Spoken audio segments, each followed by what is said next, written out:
All right. Welcome to the Serve Brew, everybody. I'm Tori Townley. I am drinking tea today, not coffee, because if I had coffee, it'd be round three, and I would be a really psycho interviewer at the moment. So, bless you. You're welcome. I did decaf. Um, but thank you guys so much for jumping on today to the Serve Brew. We have a very awesome guest. I'm so excited. You guys probably all know, if you don't know, you're crazy. Seacoast Church, Pastor Greg Surratt. They are the founding fathers of ARC and just such a big piece of our family through ARC, Servolution, Dream Center Network. Like they are the grandpa, brother, uncle wisdom out the everywhere, just amazing people, and they have such a big heart for their community. And so I have connected with Pastor Pablo Morales, who is an outreach coordinator there at the North Charleston Dream Center and I guess campus. And we are so excited to have you today, Pastor Pablo. How are you? I am good. Thank you so much for having me and just so excited to be part of this. Yes, it is such an honor. I'm stoked. I know we were doing a little bit of fun connecting before we started recording, but for all of our viewers out there, I would love, well, first of all, our icebreaker question is always, what is your coffee of choice? I kind of go on like through my seasons of different types of coffee. Right now, I am on lattes, unsweetened lattes. I go through Americanos, I go through French press. And funny enough, my wife just sent me a coffee link for another different kind of coffee maker, which is called Mocha. But it's pretty much you kind of put the brewing system on the stove. You brew it on the stove and anyways, so last night I spent hours researching this thing to see and figure out how it works. So I don't know, maybe next week I will be on a different type of coffee. So we'll You see. are a mad scientist of coffee. I had no idea. Well, It, I yeah, did me too. because I emailed you the questions ahead of time. You're like, I'll bring my backpack full of coffee. I was like, I just have like a camel back here, like sucking it through a straw while you're hiking. Exactly. Exactly. That's how I roll on my meetings, you know. I have my backpack with filled Just with a coffee and just being kind of sucking perfect. on You just need it plugged into a needle. Like, well, it's not even worth drinking. That's so it. Right? funny. Oh man, I've upped my dosage lately, and I don't know why. Because I'm chilling at home, working from home with my kid. Maybe my kid is why, but like I went from one to two to three. I'm at 3 cups now, and I need to slow it down. It's not good. So Yeah. yeah, but mad coffee scientist. That is so funny. I love it. Oh my gosh. Okay, so now that we know you're a coffee enthusiast, what tell us some fun facts about you, like who you are, what your family like, quirks, likes, Yeah. dislikes. Well, absolutely. So to begin with, I'm actually an immigrant from Mexico. So English is my second language. So for everybody who's listening, I'm sorry if I pronunciate words that are inappropriate at times or incorrect. I'm still working on that. But anyway, so I'm an immigrant. I have two beautiful children. I have a boy. He is little Pablo. Oh man, we just wrestle all the time. We just like good buddies too. I love it. And I have my princess Kenley. And man, I just love her. She is such a sweetheart. And my wife, she has been a wonderful, wonderful wife and a magnificent mother. So yeah, so just blessed to do that, to be a dad and to be a husband. And we're looking also to adopt right now. So we're in the process of that, which is going to be it's a long journey for what I've heard.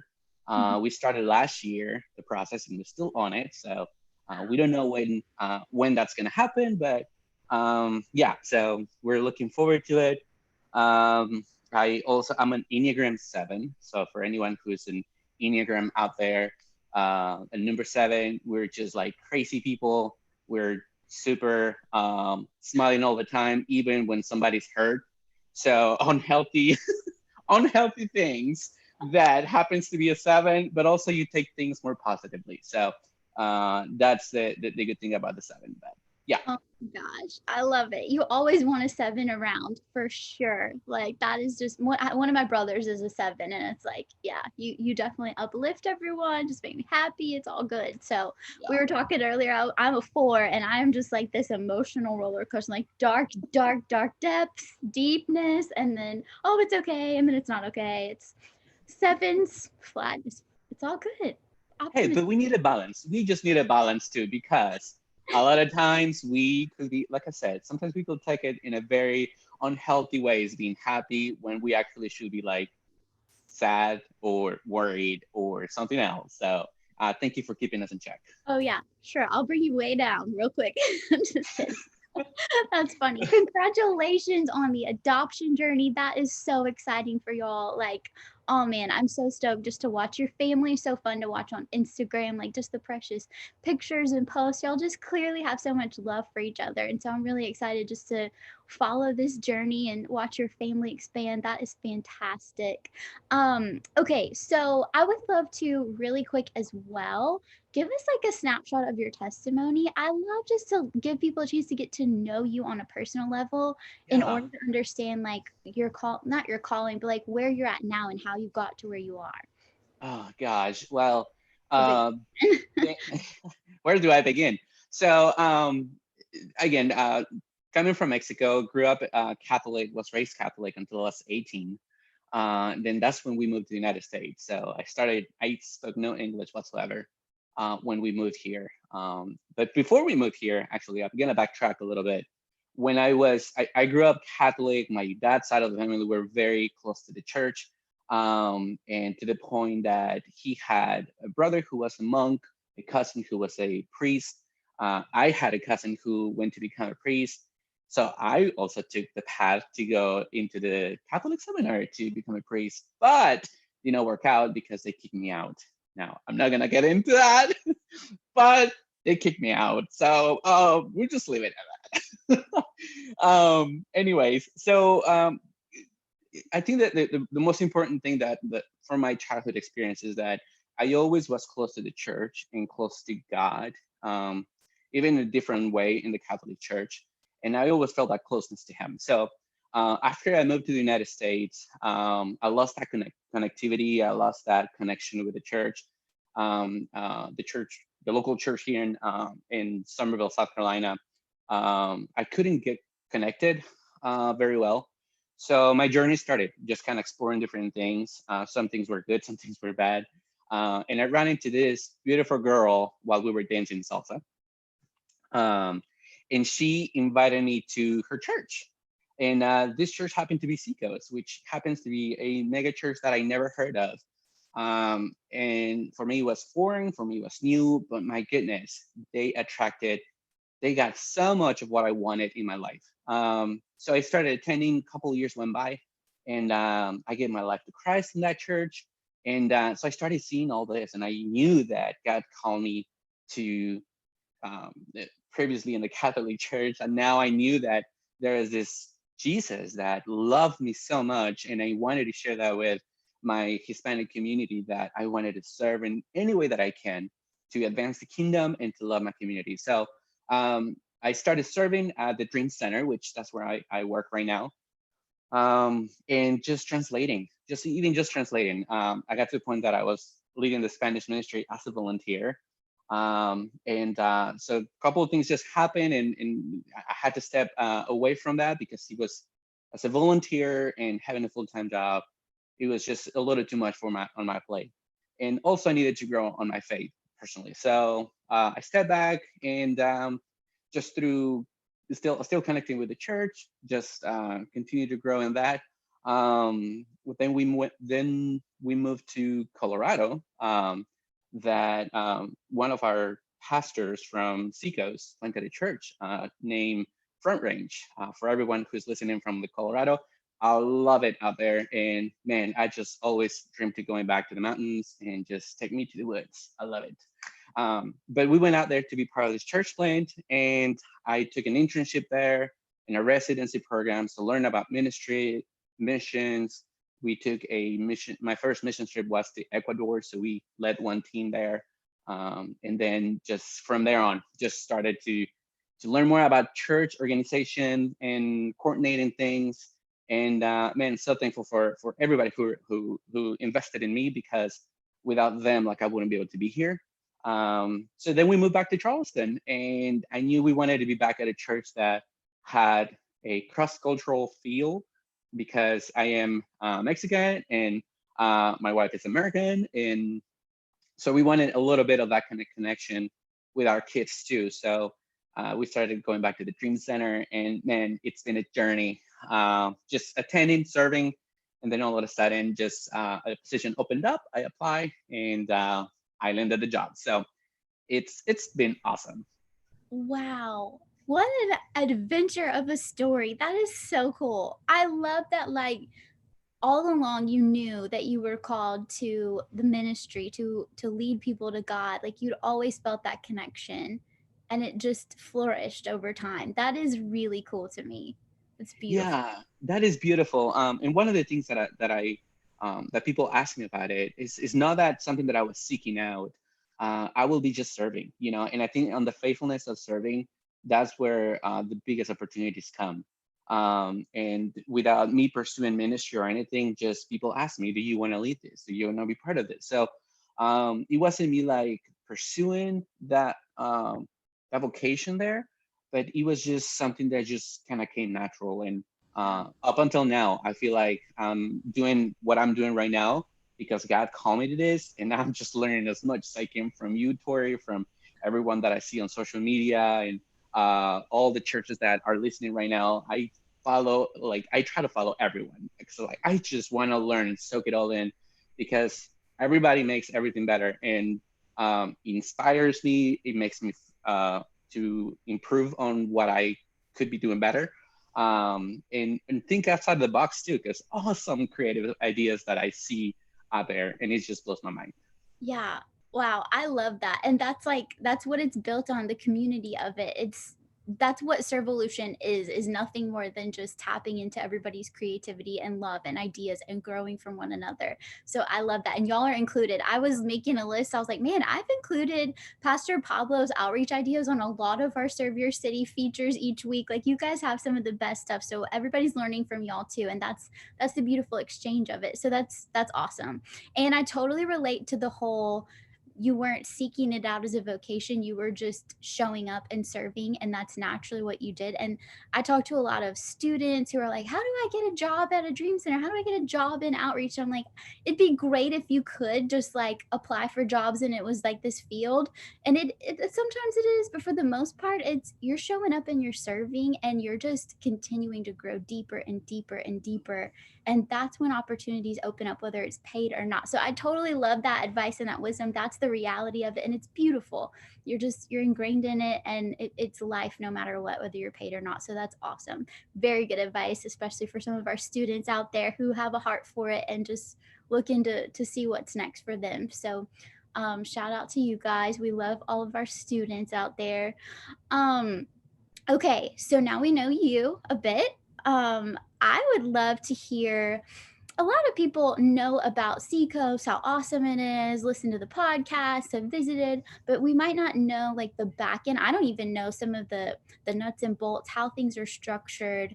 Tell us a little bit about just like the campus setup, how outreach works in accordance with the Dream Center. Just kind of paint that broad stroke picture for us.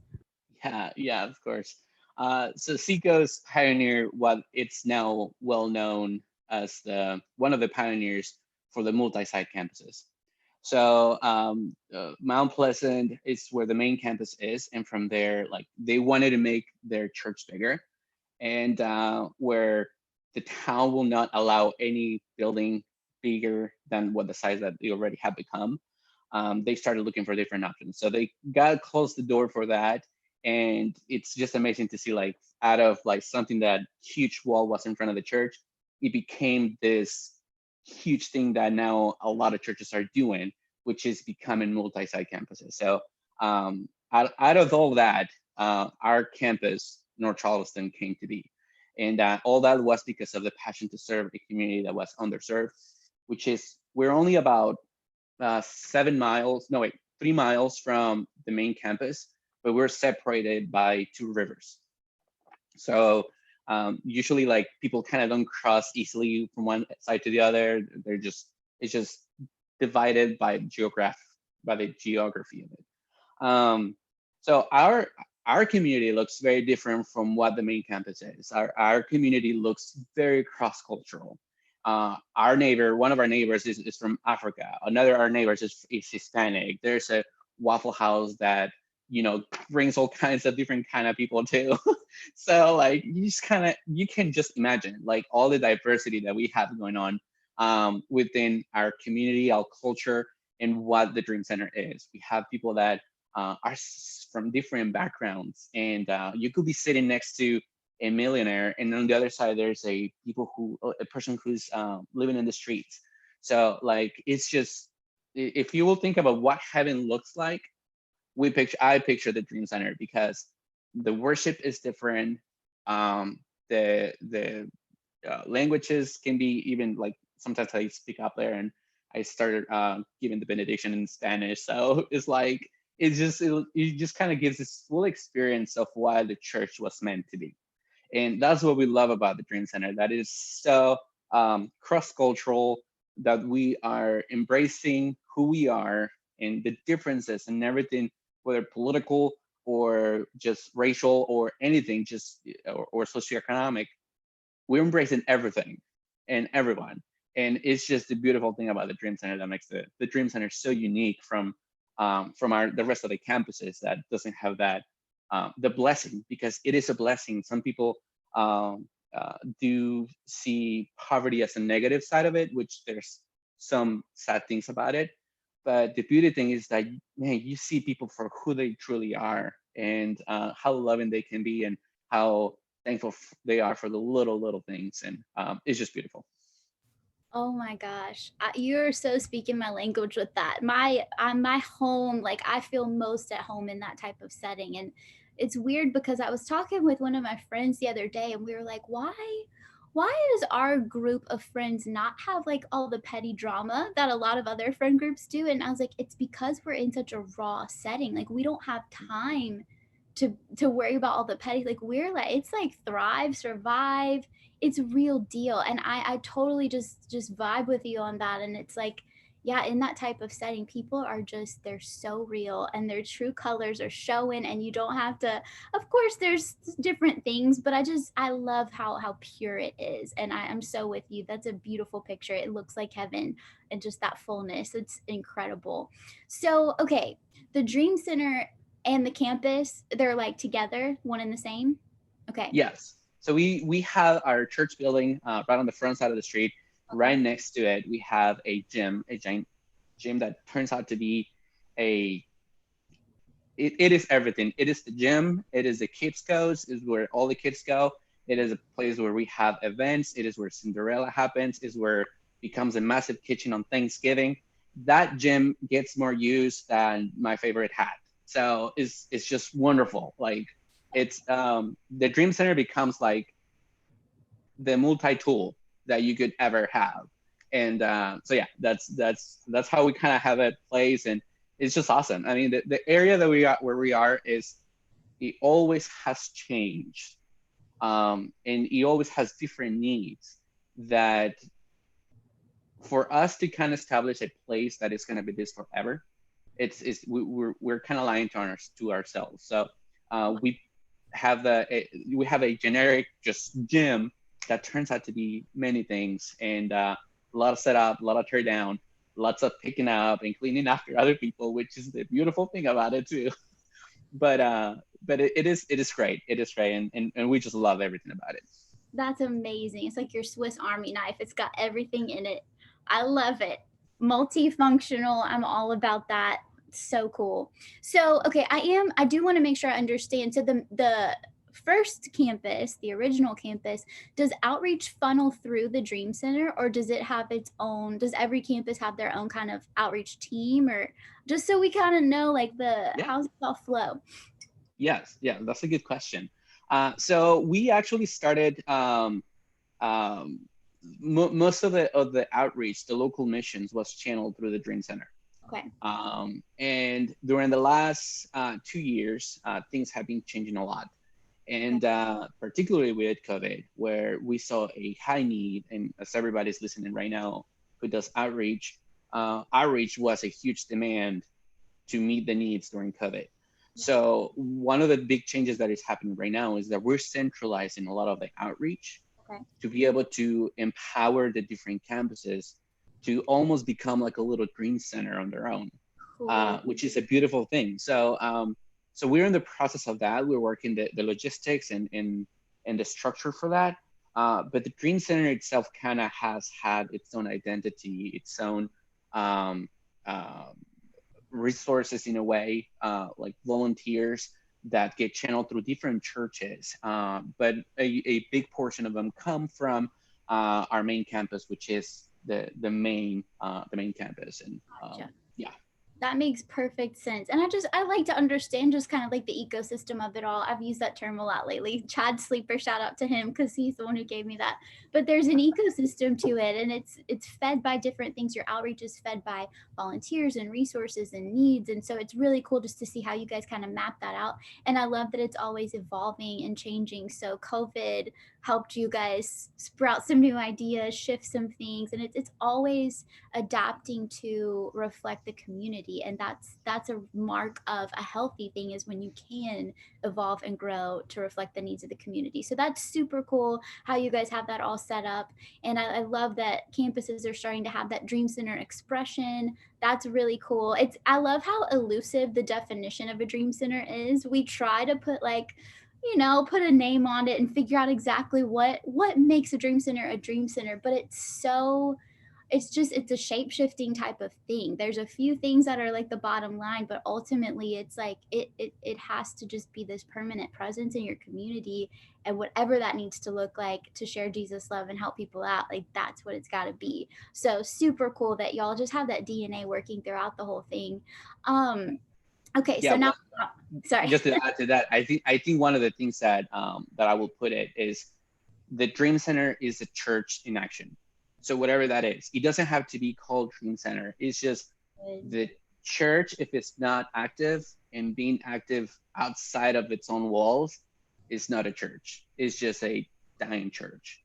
So a church that is doing things outside, that is active, that is empowering its members to serve others, that's a church that has a future, because they're training, because they're investing in the community, because they're getting the name of Jesus known in their community. Yes. Oh, that's so deep. So good. I need to tweet some of those things. That was a really great thought. Thank you for that. So, you've painted a really beautiful picture of North Charleston and just how diverse it is. You're sitting next to people of different affluencies and needs. Can you zoom in on that a little bit more, and just like, if you had to describe like some of the strengths and the needs and the culture and the demographics that you see on a daily basis, what would you just give us a bigger snapshot of all that? Yeah, yeah. Um, so one of the things that some of the things, if you come on a week, any day on a given week, what you'll see at the Dream Center is that everyone does anything. And what I mean by that is that our our campus pastor, is not just a campus pastor, is the guy who's actually stepping out and getting to the food pantry and giving food to the lady who just walked in with a single mom who lost her job. It is the youth pastor who walks out into the street and invites the guys who just decided to show up at the parking lot to play basketball. What does it look like at the Dream Center is when our admin, she actually starts emailing and calling people who have been asking for assistance for living assistance, or to pay for utilities or the rent. It looks like our Kids Coast director letting people know about our dream clinic that opens up on Mondays and on Tuesdays and Thursdays to people who are uninsured. So what does that look like? It's like everybody wears everyone's hats. And I love what you were sharing before, is that the type of culture that the community brings in the dream at the Dream Center, it helps us to adapt to any need that arises, to anyone who's available. So what it looks like. Like I've seen churches that that just because this is my role, I'm not gonna interfere with somebody else's. On this one is like, no, we're all in this together. On food distribution day, you will see everyone on staff present, distributing food, helping with traffic. There's not a us versus them, it's all of us together. So what does the DNA look like? It's like everyone is in this, everyone serves, everyone is in this together. And I just love our team. I love our campus pastor who has helped us shape this culture, and Jeff Lemberger, and all the moving parts, and our E3 mentoring program. The ladies who run that, they come and serve at the food distribution. And man, it's just a beautiful thing that we do there. On Thursdays, everybody just jumps on, sorry, on Sundays, on church day, everybody just jumps on their position, and the same thing again. So yeah, it's always a thing that happens, that what happens outside affects how we work on the inside too. So if we have a lot of diverse situations, that gets translated inside too. We, like, for instance, what happened during the racial uh, uh, situations that happen in the nation. Well, the Dream Center is one of the ones that pioneered within our campuses to send out a curriculum to work within our campuses for all staff, to get them engaged in the conversations, to get more active and proactive. And this happened even before before Floyd happened. We started this 2 years ago, and so we started doing all this stuff, but because we see what happens in the community affects the DNA of who we are, and we want to be relevant to what happens outside. So Wow. I love that thought. And just, I know at times I've been in a dream center situation.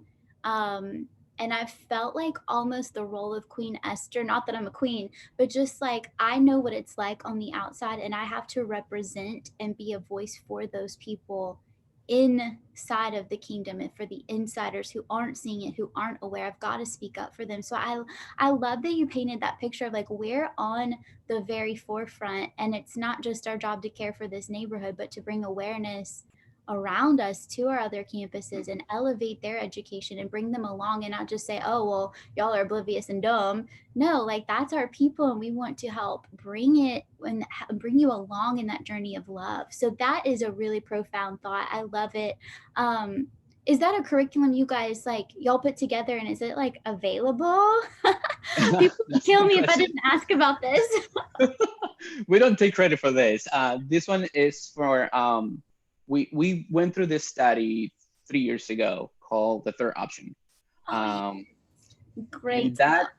yes, and it is a couple of weeks study that you do with the same group. Preferable when you actually have people, when preferable when you have people from different ethnicity or cultures, where you can actually start talking about why things are the way they are in your culture like this, and just kind of learning. It's not us versus them, it's just kind of educate ourselves.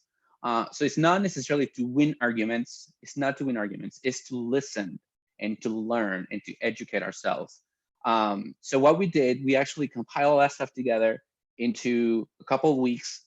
Instead of like, I want to say 8 weeks, we made it into like 2 or 3 weeks, where we can actually engage with other people and talk about these essential questions. But yeah, so everything is from I forgot the name. I think his name is Pastor Jeff. Miles McPherson. Yes. Yes, That makes me that's so the man. happy. So I'll link to that in the show notes, you guys. I know, like, even since the book came out, I'm pretty sure that some more resources have been developed as well. So we'll link to that. That is fantastic. Great, great. I love just to hear dream centers who have gone through that curriculum, and how it's helped. So that's really cool. Okay, so I did want to go back and ask, you just said that you guys have this beautiful culture of all hands on deck, no matter what your role is, what your title is, you're a servant, period. How do you feel like you guys built that culture? Because I know for some churches, it is a challenge to say, hey, worship team, you're called to serve on, whatever. Like it's hard to get everybody to kind of cross I don't know, be willing to do all that stuff. How did you guys Yeah. build that culture? Was it a challenge? Where does all that come from? Yeah. So, good question. So I came on staff about almost 2 years ago. And by this point, the staff where I'm working at the Dream Center was already working on some of these tactics or strategies to make it work. I don't think they imagined how it was going to turn out. But what I noticed is that people being vulnerable and open to their own struggles, even inadequacies that they felt, and within the church, helped everyone to be more sensitive to what the other person needs were when they were executing an event, a weekend, a project, an email. Being vulnerable, it was huge. So we have gone through a couple of studies, and I, I want to just thank Jeff Lemberger for this because he has created an environment that has been safe, that has been uh, very open within the group, and created the trust that we have within the team. So I think vulnerability is huge because if you don't speak up about what you're struggling with, nobody can help you. Nobody can assume what you need until you share what you're struggling with. Even if it doesn't have to be related to outreach, even if it's with relationships, if it's with biblical stuff, if it's with you name it, you could have so many issues. And the beautiful thing about it is that people want to come around you and encourage you. And we notice that because of what we do, we see this on people around us, that when they come for food, it's not really food what they need. They need somebody to talk to. They need somebody that they can actually connect with. So that's universal. It's not who we serve is outside the four walls or the people in the street. We serve ourselves, we serve others, we serve everyone, including staff. So those are some of the things that I have learned in the last 2 years, and that I noticed that has been tremendous to the development of this team that we have right now. We're so tight, we're family. I love it. They're my pals, and I love it. They're cool. Oh my gosh. I did not expect that to be your answer. Like, what is the key to a good serve culture? And your first thing was vulnerability. Like, that is so profound to me. And it's crazy because actually, over the past several weeks, like years, but several weeks specifically, I've been learning a lot about vulnerability and just, I was listening, it was like a Brene Brown talk, and she said something about vulnerability is like a vehicle to empathy. Like you cannot truly have empathy without vulnerability because you're walled up without that. Like you could have sympathy, but empathy is different.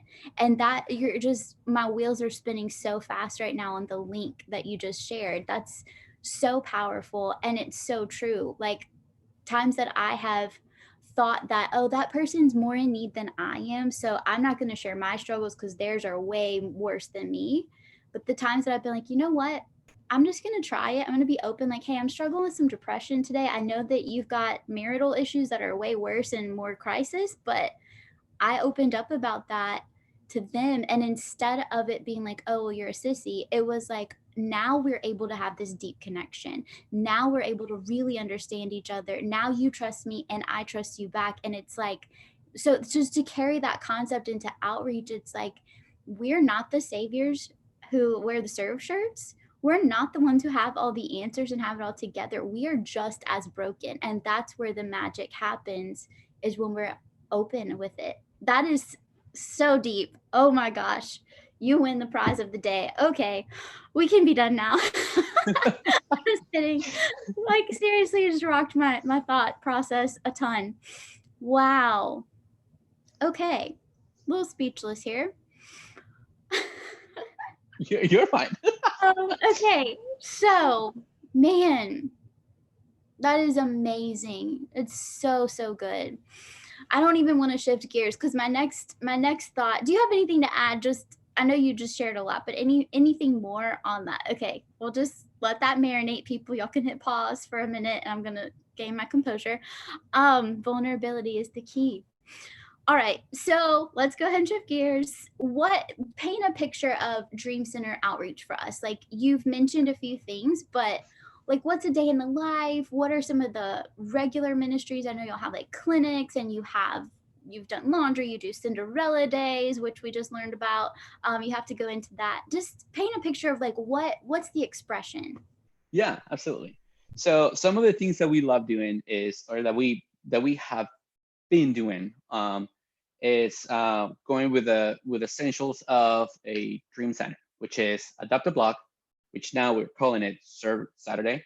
Um, it's adopt a block is street ministry, which pretty much is just getting food for people who live in the streets, families who are displaced. Um, we also do the food pantry, which that's a weekly thing. So we have this categories, which is consistent regular events, which is are these things that we do frequently on the weekly basis, on the second week of the month or the first weekend of the month. So those are consistent, that are regular events. And like our E3 program, it's a mentoring program that we have for students that we have. And that's really exciting too. Another thing that we're actually, because of what the Dream Center is doing, our main campus is adopting that, and it's gonna spread it to the rest of the campuses. So it's really cool, because you take students that are underserved and that are usually from families or single parents who are struggling the most. So that's our primary focus. And so we have an E3 program. We have our Dream Center Clinic, which is a free clinic that we provide services to uninsured people who live in the poverty level. And it has like 13 specialties. So we have a contract or an agreement with other bigger hospitals in the area, that if we have a patient that is has more needs or higher needs than what we can actually help with, we can refer them to them. So our Dream Clinic is a huge thing in the community, because a lot of the people that we work with, they're uninsured and they're living the poverty level. So that's a massive one. We have our single parents ministry, which we do it on the monthly basis too.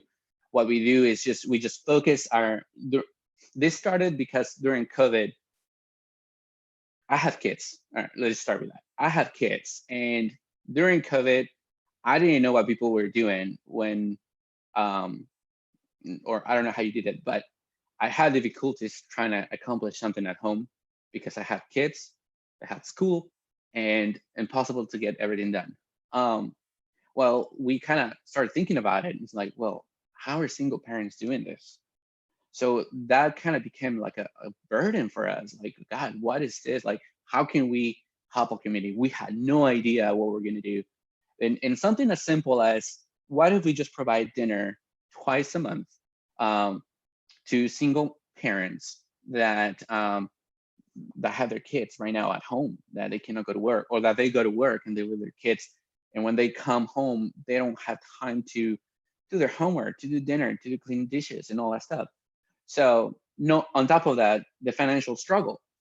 So what we decided, we just wanted to do something about it. So Chick-fil-A, Heavenly Chicken, decided to partner with us, and we worked together to provide dinners for the single moms. And Rock, which is the manager of the North Charleston Chick-fil-A, he came to serve with us. Like, he didn't just give us a chicken, he came and served us. And man, it was so good, because at the end of our serve time, like, I will say people might have been crying, but I'm not gonna admit it yet. And he's not gonna admit it either. But it was just moving, because single moms were not expecting it. They were just like moved to tears, because they showed up and they had food at their table.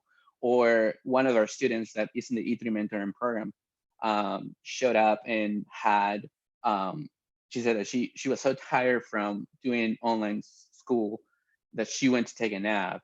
She woke up so hungry, she went to the fridge and she saw the Chick-fil-A bag in there, and she started crying. So even students were noticing it. So it kind of became a thing where right now we're like, you know what, we have to keep up with this, and how can we empower them, and how can we support them?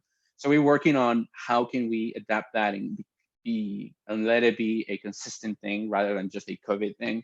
So we're creating a support group for them that will be relatable to more of single moms, almost like a small group. Could be joined on Zoom or in person, where they can actually just share and just have a community around them. So that, which is that's our consistent regular events. Then we have our yearly events, which Cinderella Day I just shared a little bit ago. On that, in the month of March, we just have thousands and thousands of prom dresses. And what we do, we just invite ladies in the community and in the high school, in the high schools nearby, to come and be part of it. And we have Paul Mitchell come do their hairs.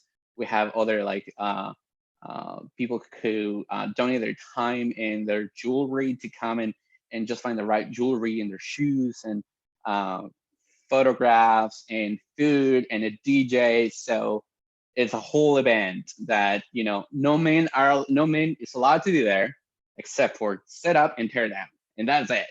Everything else is all ladies. So they run this very well.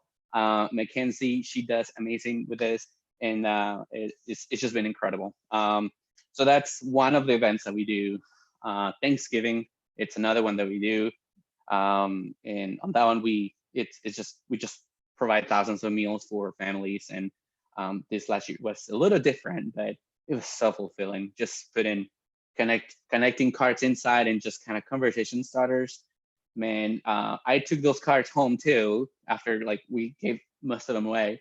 I took them home and I was crying from this conversation. So I was just like, after I went through some of these conversations with our family, like I was praying and just thanking God for the opportunity that He has given us to be able to bless families during the tough time of the toughest time probably of our age, whatever.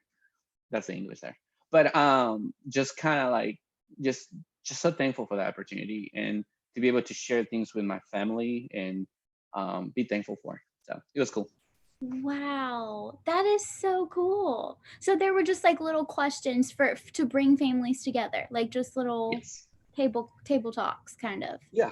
Table talks, and That's they're very simple, and probably could, I don't know. I feel like God has been giving me like a softer heart lately.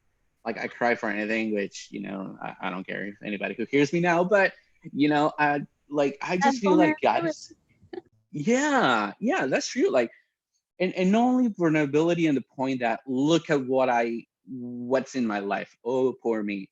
It's more like I want to be vulnerable. I want to tell you what you mean to me.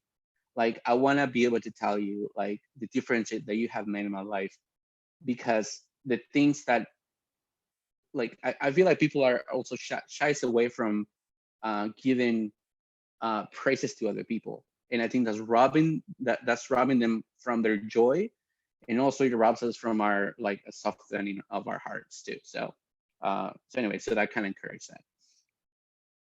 Wow, that is pretty deep. And it's so true. It's so awkward to like hear somebody tell you something mushy, but then you go home and you're like, oh, that was so amazing. Yeah, we got to get better at that. That's weird. Man. Okay. Brilliant idea. Support groups for single moms. That's so cool. I love that that idea was birthed out of just like your own awareness in your own house.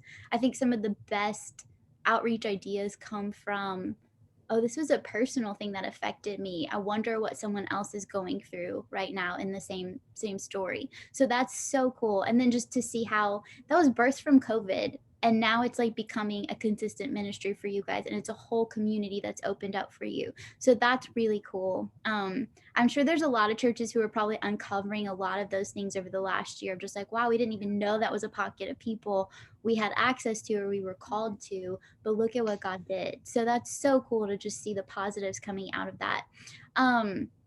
Okay, I want to get into I guess it was a couple of months ago you and I were talking on the phone, and I was so just so like amazed at the heart that you have for people as a whole, and just really uniquely loving humanity, and the heart of like making sure they feel dignity, they feel worthy. They're not just, hey, we're going to serve you today because you're in need, but it's like, we want to treasure you.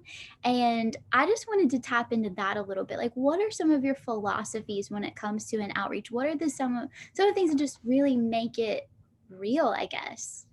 Yeah. Well, that's a question that probably uh, for the people who are listening, you might not see my tears on that one, because most of the time when I share this, it's just hard because of what media has portrayed about other people. And I think we have bought into the lie of what other people are, people of color, what they are, people who live in the streets, why they're there, people who are immigrants, why are they here? Um, I feel like people have bought into that lie, into a lot of lies that is what runs the way that we treat others. That is our driving force at times, or at times is what stops us from interacting with others. So with that being said, like, me being an immigrant, was being a seven, I took most of the stuff as a positive side. But looking back, looking back, like, I saw how damaging that was on my confidence. I saw how damaging that was, like how people thought about immigrants, Mexicans, um, how people thought about us in a place where it's very predominantly white, at least in the area where I was.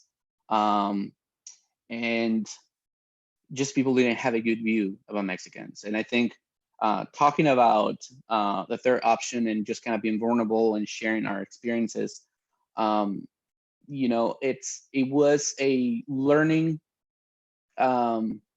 process for me to be able to accept how people saw me and then embrace it and then run with it.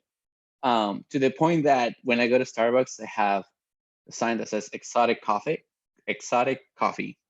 And I'm like, you know what? I might be a minority. I might be like an immigrant. I might be X, Y, and Z, but I'm exotic. You ain't Mexican. You don't speak two languages. Like, I started just kind of building my confidence on that word. Amazing what marketing can do, right?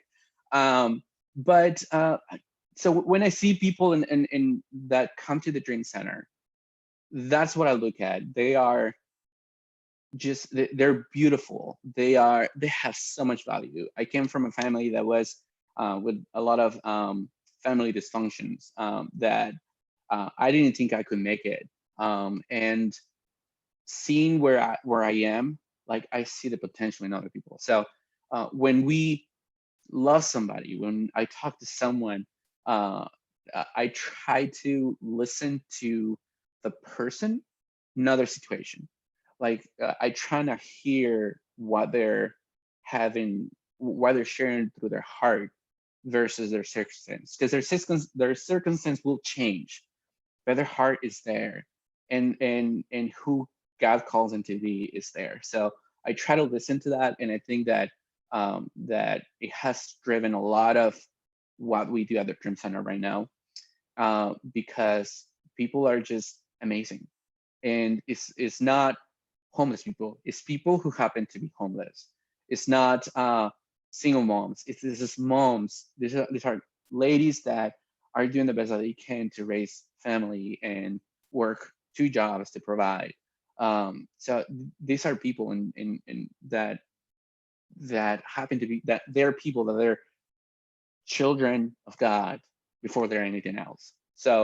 Um, so that's what we try to portray at the Dream Center. That's where we see potential, even when they come to serve, anybody who comes to serve, to discover their purpose and make a difference, because it's not who they are, it's that God made them and that has put a purpose in them to make a difference in the world.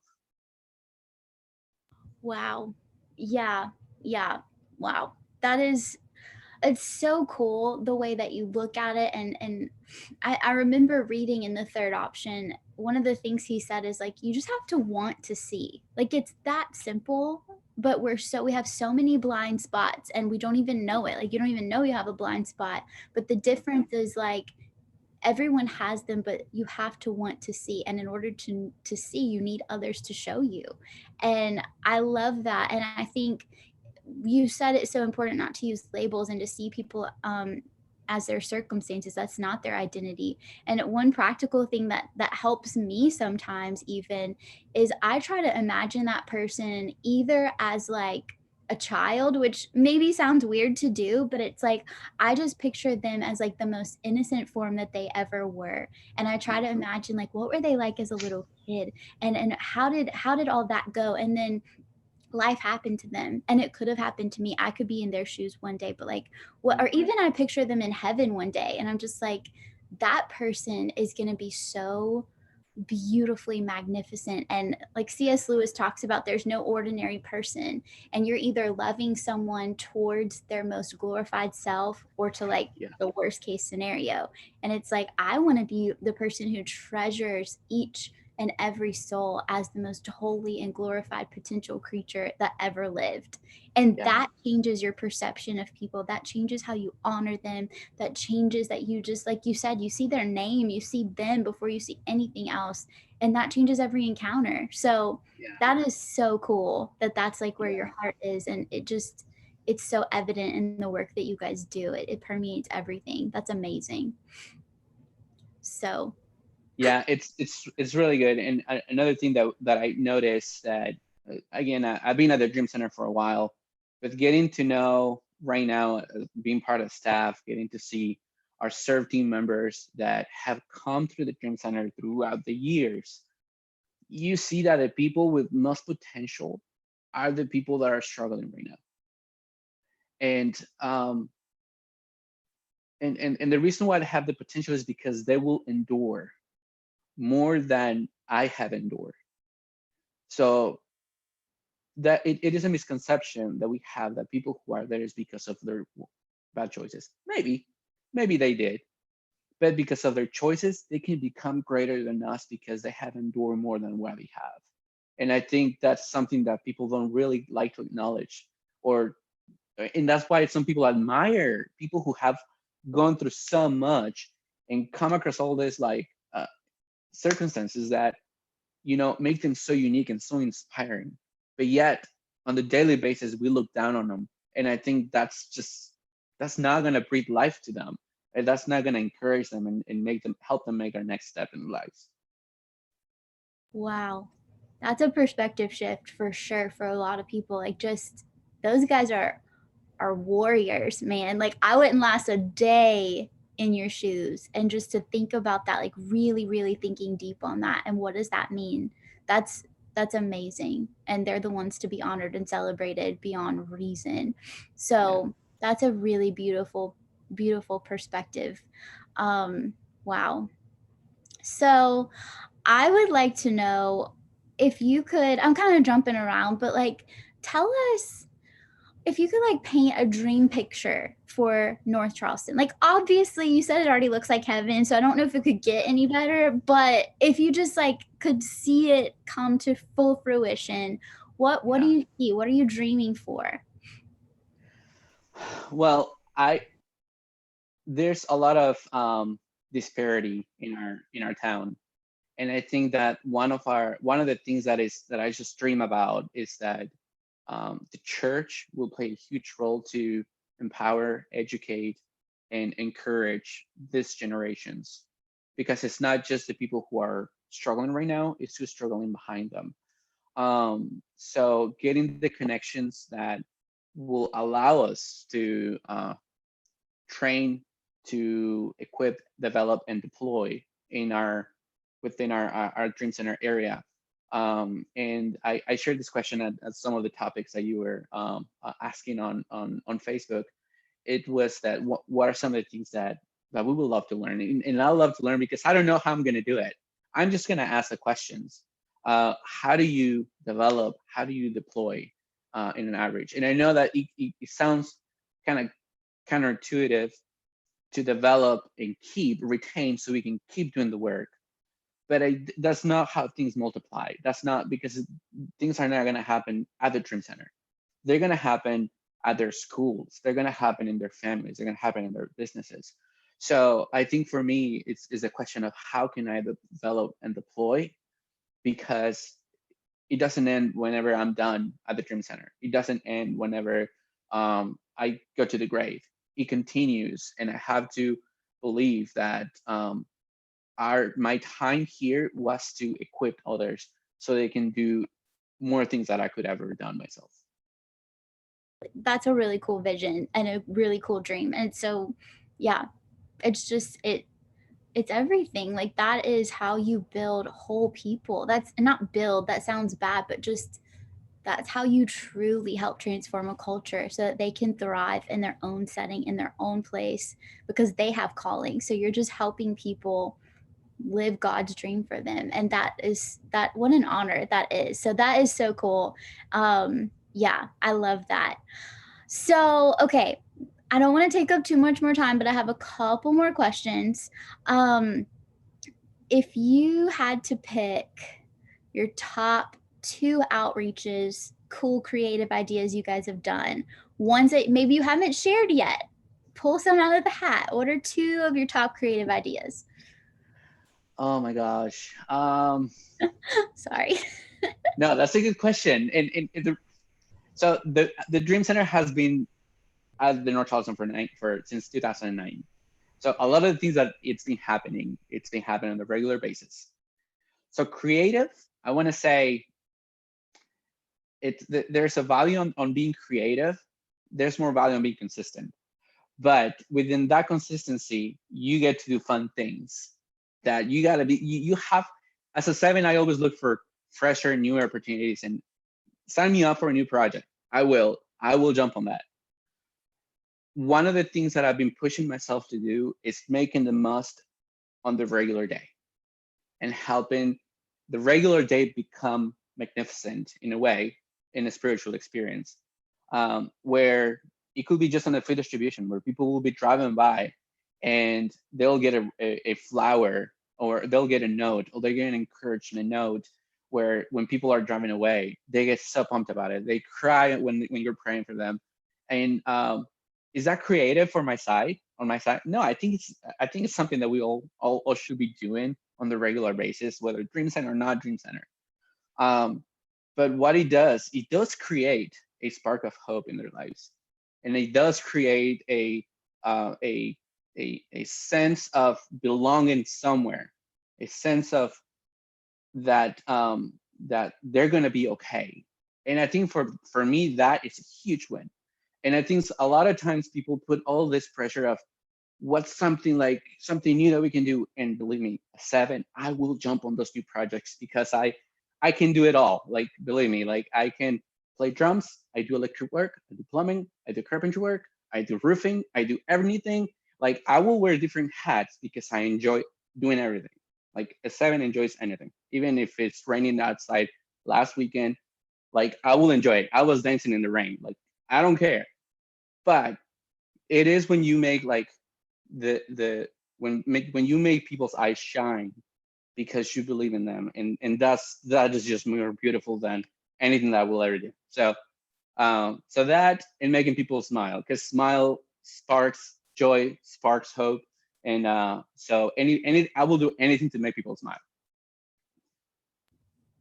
Oh my goodness gracious. I'm typing so fast so I don't lose these quotes. Like you are like a mini Bob Goff over here.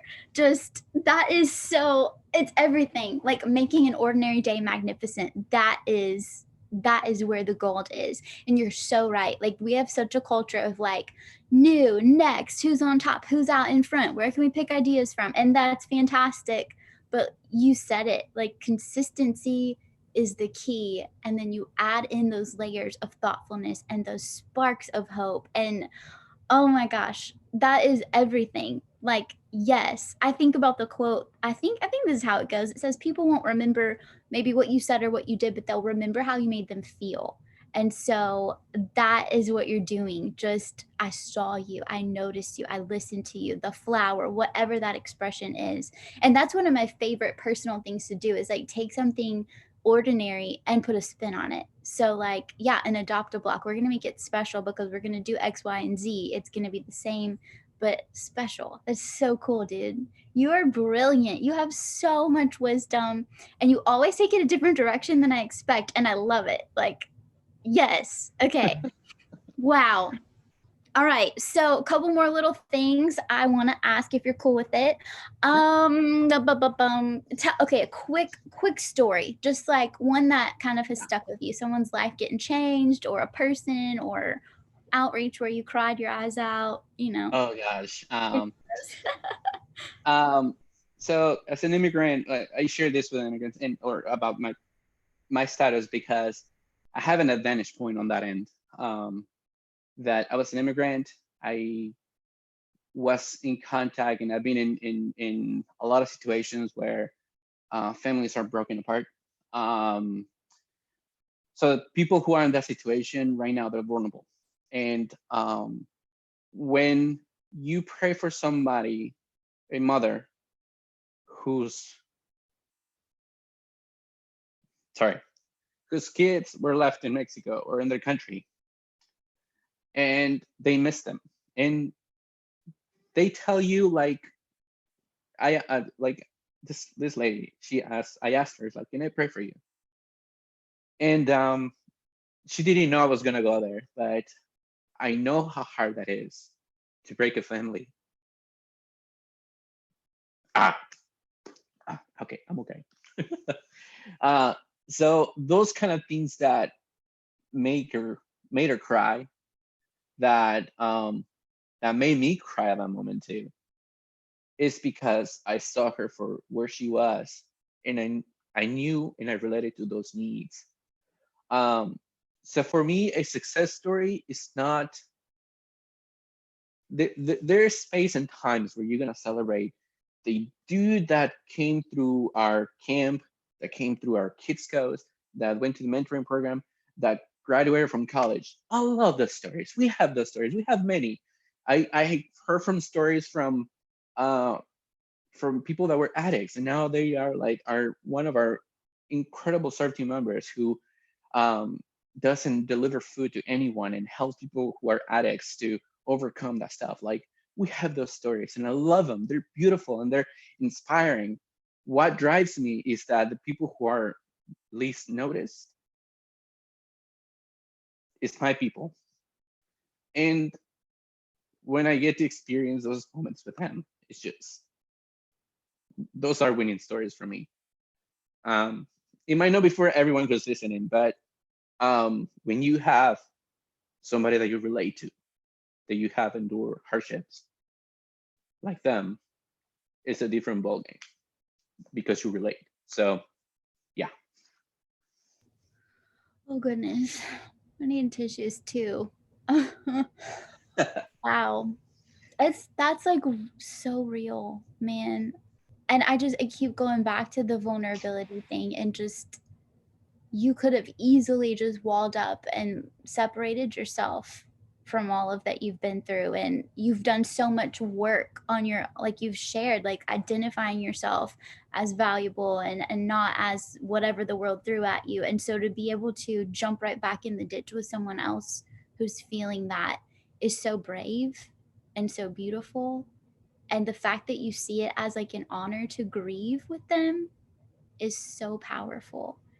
And gosh, I feel like we should do a whole nother podcast on just like that whole people group, and the struggles and the challenges. And because yeah, like it's an experience that is very prevalent, but a lot of us don't know the ins and outs of what that is. And so I would love to invite you back, just to, if you're willing, just to kind of shine some light on that whole experience and how we can draw closer and be a better support.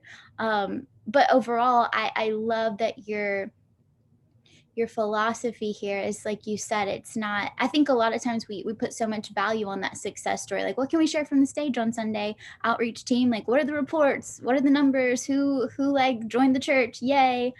But like you said, sometimes it's not, you don't get like the gratification of seeing that full circle story all the time. It's great when you do, but the beauty is in the honor of sitting in the dark with someone and shining a light. Like that's not something you can just write on paper and promote it. Like that is the true beauty of what Jesus wants us to do. Wow. Dude, how many times are you gonna leave me speechless on this podcast? Oh gosh, thank you for making me cry in public.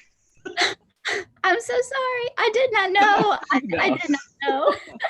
not your fault. I'm No, like I said, same thing. I feel like God has been working a lot in my heart. And I think it's been a wonderful journey. A lot of incredible stories, and man, I just hope that as people are listening right now, that doesn't matter where you are, it doesn't matter what you do, what your role is within the church, if you're a volunteer or just small group leader, man, just the little things that you can do to make someone feel special today at the grocery store, on your way to work, your coworker that you don't like, man, that stuff. It just kind of give them a fist bump and put hand sanitizer too. But like make somebody else's day, because you don't know. It might be their last day with us. It might be a time of um, pain that they cannot share with anyone. And I think that's why I like to say that when we're vulnerable, we're better together, because we're you get to learn from those moments. So yeah. When we're vulnerable, we're better together. That is so good. I love it. I love it. Yes, make someone feel special every single day. And I'm like Enneagram 4, I'll get so tunnel vision. Like I don't even realize it, but I can be just kind of like in my head, deep self-absorbed, and I don't even realize what's going on around me. But it's like I have to say, open your eyes. Just Mhm. open your eyes. Head on swivel, slow down. The other day I was leaving Walmart and these two little ladies were walking like glacial pace in front of me. I was like, I have somewhere to be. I'm late. Come on. And I just felt the Holy Spirit like, slow down a little bit, friend. Like, ain't nothing that important. Like, just go slow and be with people and notice and admire the ones around you. So I love that it's so simple. Like, just slow down, make someone feel special, because you never ever know. You never know what's going on. So that's brilliant advice. Thank you so much for sharing that. Okay, last question. Well, two more, but recommend something for us. What are you reading? What podcasts are you listening to? What can we like jump into your influences? Well, I jump on your podcast frequently, so that's awesome. So for anyone who's listening to this, keep coming back for new material. It's always awesome and something new to learn. I ran into this book called Gospel Intentionally, and it's written by Larry McCurry, I think that's how you say it, and Caleb Critter. So they talk about how we are called to be sent. And I can send you the information after this too, but they are really they talk about we are called to be to we're our identity is to be sent people to love others. So anyway, so I love the book, and it's a very very short book. I'm not a reader. I have to do audiobook. So so yeah, so that's a good book that I actually read. It was short, that's why. But Good. it was just full of good stuff. It was full of good stuff. And so yeah, that's definitely a book that I would recommend. All right. It's for non-readers, a book for non-readers. So you guys have no excuse. You have to read this one. I'm putting that on my list. Thank you so much. We will link to that in show notes as well.